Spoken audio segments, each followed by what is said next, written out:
తాళం వేసిన ఇంటిని టార్గెట్ చేసుకుని దొంగలు ఇంటిని లూటీ చేశారు. అంత్యక్రియలకు వెళ్లి వచ్చేసరికి ఇంట్లోని నగదుతో పాటు బంగారాన్ని దొంగలు ఉడాయించిన ఘటన సిద్దిపేట జిల్లాలో చోటు చేసుకుంది. దుబ్బాక మండలం రామకపేట గ్రామానికి చెందిన చిన్న బాలయ్య రాజమణికి చెందిన ఇంట్లో గుర్తు తెలియని దుండగులు చోరీకి పాల్పడ్డారు. సమీప బంధువు మృతి చెందడంతో అంత్యక్రియల కోసం వెళ్లడం జరిగిందని బాధితులు తెలిపారు. అంత్యక్రియలు ముగిసిన అనంతరం ఇంటికి వచ్చి చూసేసరికి తాళం పగలగొట్టి ఉందన్నారు. ఇంట్లో ఉన్న బీరువా తాళం పగలగొట్టి దుండగులు 5 లక్షల రూపాయల నగదుతో పాటు 8 తులాల బంగారాన్ని ఎత్తుకెళ్లారని బోరున విలపించారు.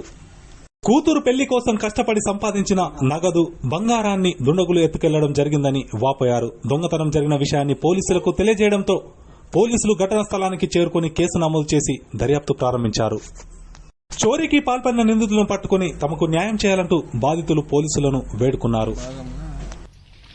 5 లక్షల చిల్లర రూపాయలు, దాదాపుగా 8 తులాల బంగారము పోయినట్టు సమాచారం అందించారు. ఈ దుండగలను పట్టుకొని పోలీస్ శాఖ వారు ఈ దుండగలను పట్టుకొని హింసించాలని, వాళ్ళ వస్తువులు వాళ్ళకు దొరికేటట్టు చేయగలరని కోరుకుంటున్నాము. ఊరికి పోయినాం సార్, ఆపతి విషయంలో సాగుకు పోయినాము.